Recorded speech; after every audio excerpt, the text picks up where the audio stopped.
अस्सलाम वालेकुम वरहमतुल्लाह।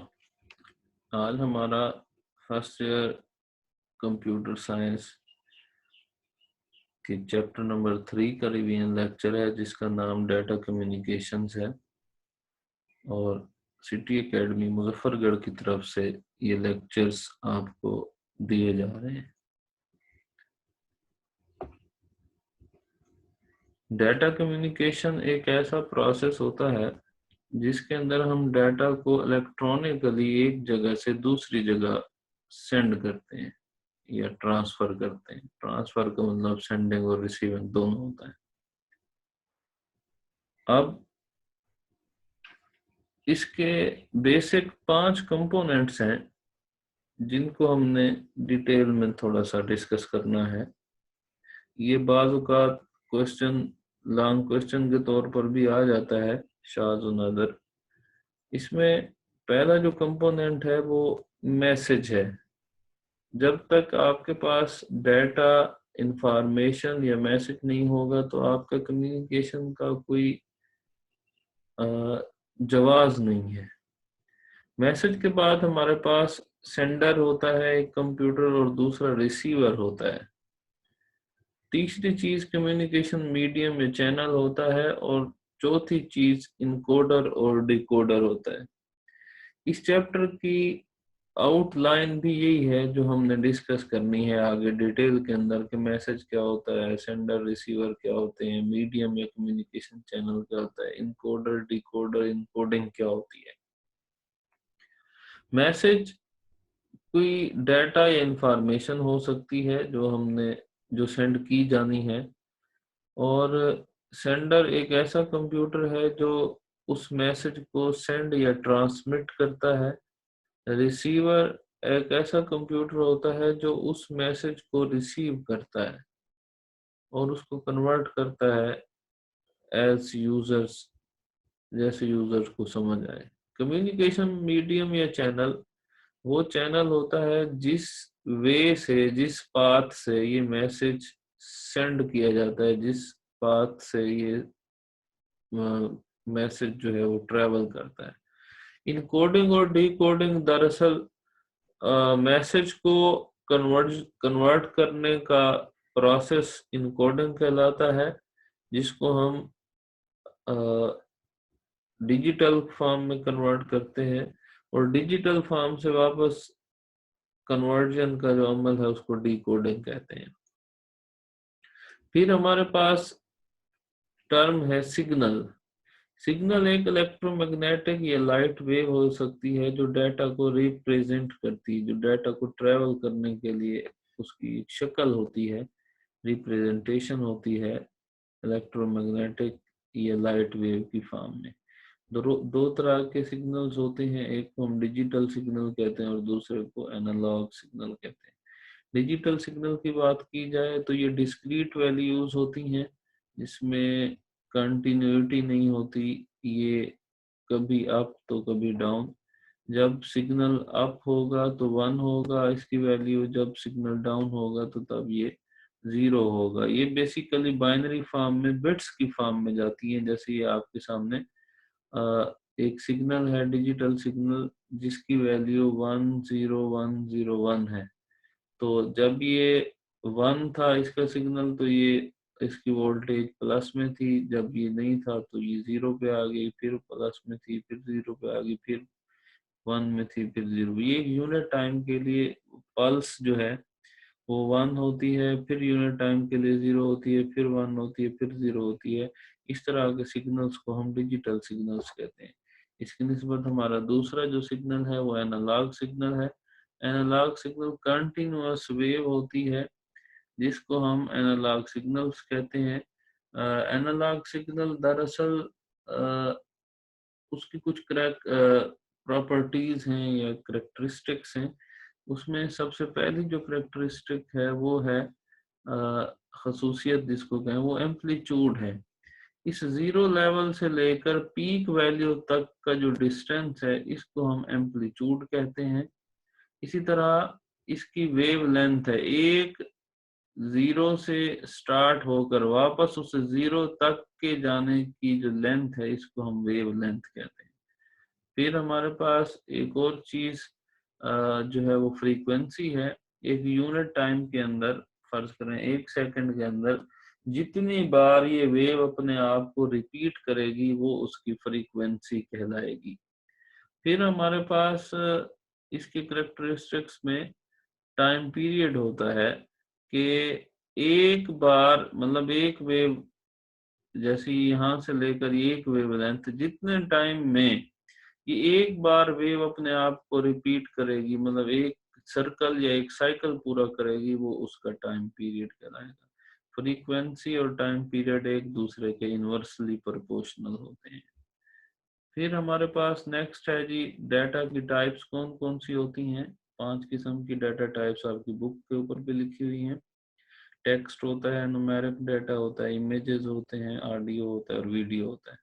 फिर हमारे पास डाटा रिप्रेजेंटेशन, कंप्यूटर के अंदर डाटा कैसे रिप्रेजेंट होता है, ये बिट्स की फॉर्म में होता है, या बिट्स ऑन होती हैं या ऑफ होती हैं। बिट दरअसल बाइनरी डिजिट को कहते हैं, क्योंकि हमारा कंप्यूटर बाइनरी सिस्टम के ऊपर वर्क करता है, तो इसलिए बिट्स की फॉर्म में ये शो होता है। बिट या 0 होती है या 1 होती है। 4 बिट्स का एक निबल होता है और 8 बिट्स का एक बाइट होता है। बाइट दरअसल कैरेक्टर्स कहलाते हैं। एक वक्त मतलब एक कैरेक्टर 8 बिट्स का होता है, जैसे ए है, बी है, सी है, डी है, कुछ भी लिखना है तो 8 बिट्स की फॉर्म में लिखा जाएगा, इसको हम एक कैरेक्टर कहते हैं। फिर हमारे पास डाटा इनकोडिंग है। ये ऐसा प्रोसेस है कि जिसमें हम डाटा को बाइनरी फॉर्म में कन्वर्ट करते हैं, इसको हम डाटा इनकोडिंग कहते हैं। और बाइनरी फॉर्म से वापस डाटा को ओरिजिनल फॉर्म में कन्वर्ट करने का अमल डिकोडिंग कहलाता है। बाइनरी इनकोडिंग स्कीम्स हैं डिफरेंट। 4 किस्म की इनकोडिंग स्कीम्स हैं, जिनमें BCD है, EBCDIC है, ASCII है और यूनिकोड है। इनको याद रखने के लिए या इनमें से क्या आएगा, वो यही है कि बाइनरी कोडेड डेसिमल के अंदर उसका मुखफ़्फ़फ़ याद रखना है और कितने बिट कोड होता है ये याद रखना है। ये 4 बिट कोड होता है और इसके अंदर कैरेक्टर्स की तादाद 2n का फार्मूला है। 2 की ताकत 4 अगर लगा लें तो ये 16 कैरेक्टर्स को सपोर्ट करता है। मतलब अगर आपका कंप्यूटर है और उसके अंदर BCD कोड है, तो उसके ऊपर जो कीबोर्ड के ऊपर बटन होंगे वो कैरेक्टर टोटल 16 होंगे, उससे ज्यादा नहीं होंगे। इसी तरह EBCDIC है, extended binary coded decimal interchange code. ये 8 बिट कोड होता है। 2 8 मतलब इसके 256 कैरेक्टर्स होंगे। ये तकरीबन 256 चीजों की इसके अंदर स्पेस है कैरेक्टर्स की सेव या स्टोर करने की। इसको पता होगा कि ये फला फला चीज है। फिर इससे अच्छा एक कोड ASCII कोड है, American standard code for inter information interchange. ये 7 बिट कोड है। 128 कैरेक्टर्स इसके अंदर सेव या स्टोर होते हैं, इसके पास इंफॉर्मेशन होती है। और सबसे ज्यादा इस्तेमाल होने वाला यूनिकोड है जो 16 बिट कोड है। ये 65,536 कैरेक्टर इसके अंदर हैं, इंफॉर्मेशन है उसकी।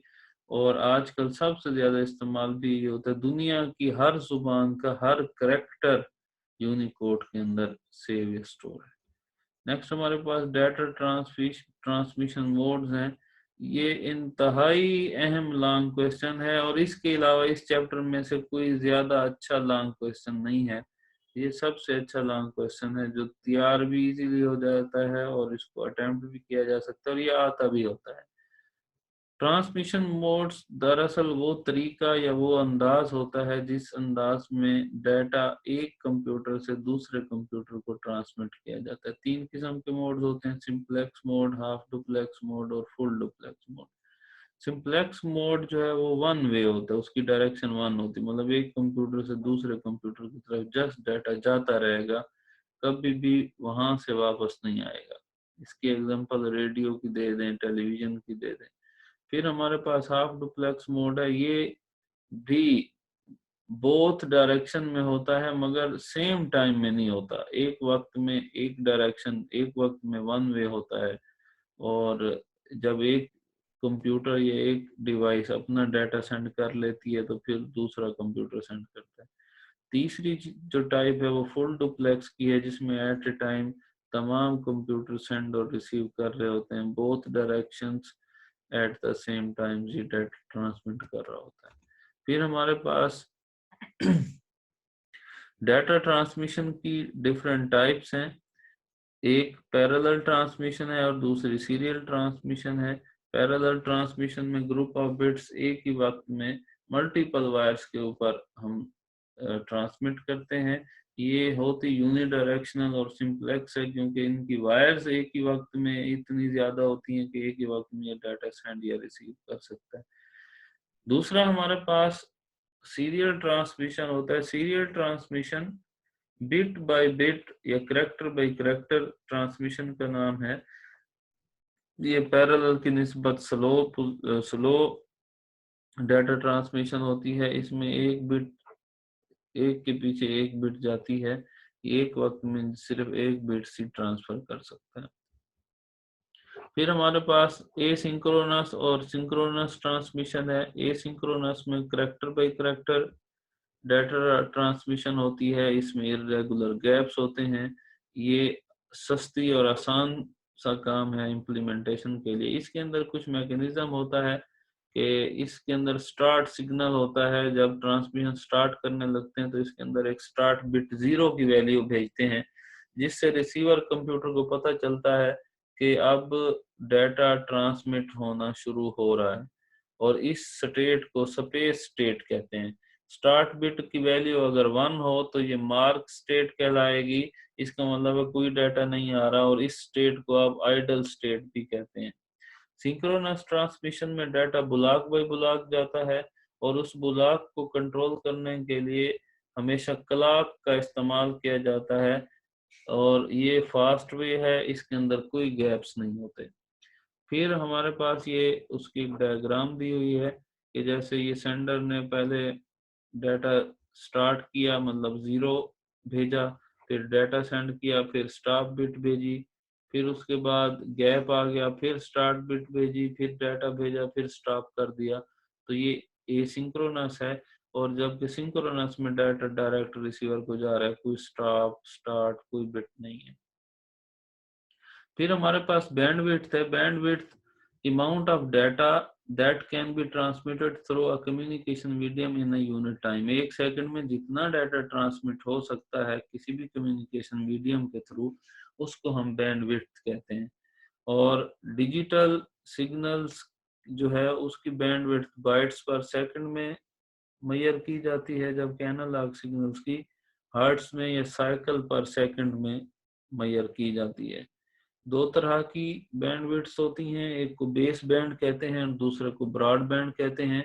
बेस बैंड में हमेशा डिजिटल सिग्नल्स होते हैं या डिजिटल कम्युनिकेशन के लिए बेस बैंड इस्तेमाल होता है, जबकि ब्रॉड बैंड के अंदर एनालॉग सिग्नल्स होते हैं, और इसके अंदर एक टेक्निक इस्तेमाल होती है जिसको हम एफडीएम फ्रीक्वेंसी डिवीजन मल्टीप्लेक्सिंग कहते हैं। इसमें हम फ्रीक्वेंसी गैप देके एक वक्त में एक से ज्यादा सिग्नल्स या वेव्स को ट्रेवल करवा सकते हैं। फिर हमारे पास बहुत ही अहम लॉन्ग क्वेश्चन है कम्युनिकेशन मीडिया का या कम्युनिकेशन चैनल का। ये वो पाथ होता है जिसके थ्रू आप दो एक जगह से दूसरी जगह डाटा को ट्रांसमिट करते हैं। दो तरह के मीडियम्स होते हैं, एक को गाइडेड मीडिया कहते हैं और दूसरे को अनगाइडेड मीडिया कहते हैं। गाइडेड मीडिया डायरेक्टली कनेक्टेड होता है, इसको हम बाउंडेड मीडिया भी कहते हैं। ये वायर के थ्रू एक दूसरे के साथ फिजिकली कनेक्ट होते हैं। इसकी 3 टाइप्स हैं गाइडेड मीडिया की: twisted pair cable, coaxial cable और fibre optics. Unguided media air के थ्रू या स्पेस के थ्रू या माइक्रोवेव या रेडियो सिग्नल्स के थ्रू कम्युनिकेशन का नाम है, इसको हम अनबाउंडेड मीडिया कहते हैं। इसकी भी 3 टाइप्स होती हैं: माइक्रोवेव कम्युनिकेशन, सैटेलाइट कम्युनिकेशन और मोबाइल कम्युनिकेशन। ये अहम लॉन्ग क्वेश्चन है, इसको आपने अच्छे तरीके से तैयार करना है। अगर सवाल इस तरह से आए कि कम्युनिकेशन मीडिया क्या है, उसकी डिफरेंट टाइप्स को डिस्कस करें, तो आपने यहाँ तक लिखना है। फिर आगे 2 और लॉन्ग क्वेश्चन बन सकते हैं के गाइडेड मीडिया और उसकी टाइप्स बताएं, अनगाइडेड मीडिया या उसकी टाइप्स बताएं, तो इन दोनों में से भी कोई आ सकता है। तो उसके लिए हम सबसे पहले गाइडेड मीडिया को डिस्कस करते हैं। गाइडेड मीडिया में सबसे पहली जो चीज होती है वो ट्विस्टेड पेयर केबल होती है। ट्विस्टेड पेयर केबल के अंदर अगर आप देखें तो इसके ऊपर केबल्स के पेयर बने हुए होते हैं जो एक दूसरे के ऊपर ट्विस्ट किए हुए होते हैं, और ये प्रोटेक्ट किया हुआ होता है आउटसाइड कवर के साथ, प्लास्टिक का कवर होता है, और इसके अंदर बड़ी बारीक किस्म की वायर्स, कॉपर वायर्स होती हैं, और उन कॉपर वायर्स के ऊपर भी इनर जो एक वायर होती है उसके हर वायर के ऊपर भी एक प्लास्टिक कोटिंग होती है। दूसरे नंबर पर कोएक्सियल केबल है। कोएक्सियल केबल के ऊपर एक ब्लैक कलर का या किसी भी कलर का हार्ड प्लास्टिक का एक प्रोटेक्टिव कोड होता है आउटसाइड के ऊपर, फिर एक एल्यूमिनियम मैश या कॉपर की जाली होती है, फिर उसके अंदर एक इंसुलेटर होता है अंदर प्लास्टिक का हार्ड किस्म का, और उसके अंदर एक कॉपर सेंटर कंडक्टर होता है, मोटे किस्म की कॉपर की वायर होती है। इसको हम कोएक्सियल केबल कहते हैं। ये ज्यादातर केबल टीवी के लिए इस्तेमाल होती है, जबकि ट्विस्टेड पेयर केबल टेलीफोन के लिए इस्तेमाल होती है। फिर हमारे पास फाइबर ऑप्टिक है। फाइबर ऑप्टिक में सबसे पहले हार्ड जैकेट होता है बाहर, उसके अंदर क्लैडिंग होती है, क्लैडिंग के अंदर फिर ग्लास फाइबर कोर होती है। इस कोर के अंदर लाइट ट्रेवल करती है।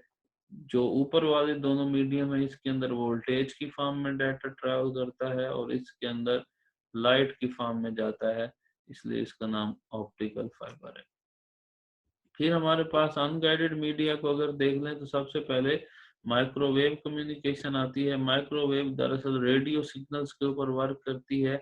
ये मोबाइल स्टेशंस या डिश वगैरह लगा के इनको लाइन ऑफ साइट तकरीबन 30 मील तक का ये फासला कवर करती है। ये एक दूसरे के बिल्कुल सामने लगाई जाती है। लाइन ऑफ साइट एक ऐसा मैकेनिज्म है जिसके अंदर दोनों कनेक्शन पॉइंट एक दूसरे के बिल्कुल आमने सामने होते हैं 180 के एंगल के ऊपर। इसको हम माइक्रोवेव कम्युनिकेशन कहते हैं। इसके दरमियान वाला जो एरिया होता है इन दोनों साइट्स के दरमियान, उनको ये सिग्नल्स प्रोवाइड करते हैं जहां से डाटा ट्रांसमिट होता है। दूसरे नंबर पर सैटेलाइट कम्युनिकेशन है। पूरी दुनिया को 3 जियो स्टेशनरी सैटेलाइट से 120 डिग्री के ऊपर कवर कर रहे हैं, ये आपको बताया गया है। अब इनका काम क्या है कि अर्थ स्टेशन से डाटा सेंड या रिसीव करते हैं। यहाँ से अर्थ स्टेशन से अगर आप कोई चीज सैटेलाइट को भेजेंगे तो अपलोडिंग कहलाएगी, वहां से कोई चीज अगर अपने अर्थ स्टेशन पे लेंगे तो उसको डाउनलोडिंग कहेंगे। और इस तरह के मैकेनिज्म को या इस तरह की कम्युनिकेशन को हम सैटेलाइट कम्युनिकेशन कहते हैं। तीसरे नंबर पर मोबाइल कम्युनिकेशन के बारे में बताया गया है। तो मोबाइल कम्युनिकेशन बेसिकली वो भी होती रेडियो फ्रीक्वेंसी के ऊपर है, माइक्रोवेव कम्युनिकेशन के साथ अटैच होती है, जिसके अंदर हमारा मोबाइल फोन इस साइट को सिग्नल या डाटा सेंड या रिसीव करता है, और इस तरह की कम्युनिकेशन को हम मोबाइल कम्युनिकेशन कहते हैं। नेक्स्ट हमारे पास मोडेम होता है। मॉड्यूलेशन और डीमॉड्यूलेशन का प्रोसेस। मॉड्यूलेशन डिजिटल सिग्नल्स को एनालॉग सिग्नल में कन्वर्ट करने का प्रोसेस होता है, और डीमॉड्यूलेशन एनालॉग सिग्नल्स को डिजिटल सिग्नल में कन्वर्ट करने का प्रोसेस होता है। इसी तरह हमारे पास मोडेम एक ऐसी डिवाइस होती है जो मॉड्यूलेशन और डीमॉड्यूलेशन के प्रोसेस को परफॉर्म करती है, और हर मोडेम के ये डिफरेंट किस्म के फीचर्स होते हैं। इसमें पहले नंबर पर उसकी स्पीड है। स्पीड तकरीबन 300 bps टू 56 kbps होती है। ये सेल्फ टेस्ट भी कर सकता है, ये डिजिटल कनेक्शन को टेस्ट कर सकता है कंप्यूटर के साथ कि आया कि कनेक्शन है भी सही या नहीं। तीसरे नंबर पर वॉइस और डाटा की फैसिलिटी होती है कि आप डाटा सेंड या रिसीव हो भी रहा हो तो उसके साथ साथ आप वॉइस कन्वर्सेशन भी कर सकते हैं। इसके अलावा इसके अंदर डिफरेंट मेथड्स होते हैं जो एरर्स को कंट्रोल करते हैं। फिर हमारे पास मोडेम की डिफरेंट टाइप्स हैं, एक्सटर्नल मोडेम, इंटरनल मोडेम और वायरलेस मोडेम। ये एक्सटर्नल मोडेम है जिसमें हम कहीं से भी जहाँ से हमें इंटरनेट या सर्विस प्रोवाइड होती है वो हमें एक मोडेम देते हैं जो हम अपने कंप्यूटर के साथ अलग से रख देते हैं, और उसके साथ हम एक वायर अपने कंप्यूटर में लगा लेते हैं। जिससे हमारा कंप्यूटर मॉड्यूलेशन और डीमॉड्यूलेशन का प्रोसेस करता है। दूसरा इंटरनल मोडेम होता है, ये हमारे कंप्यूटर्स के अंदर डायरेक्ट अटैच होता है, जिसके साथ एक ये इंटरफेस पोर्ट लगी हुई होती है, और इस पोर्ट के साथ हम कोई भी कनेक्शन वायर या कोई भी इंटरनेट की केबल इसके साथ अटैच करके अपने कंप्यूटर के अंदर हम सर्विस इस्तेमाल कर सकते हैं, मॉड्यूलेशन और डीमॉड्यूलेशन का प्रोसेस कर सकते हैं। और तीसरे नंबर पर ये वायरलेस मोडेम्स हैं, जो वाईफाई के थ्रू या वायरलेसली हमारे कंप्यूटर के साथ अटैच हो जाते हैं, और इसकी मदद से भी हम मॉड्यूलेशन और डीमॉड्यूलेशन का प्रोसेस करते हैं। तो ये था हमारा आज का लेक्चर। उम्मीद है आपको इससे फ़ायदा होगा, और इंशाअल्लाह हम अगले लेक्चर के साथ फिर आपके साथ डिस्कस करेंगे।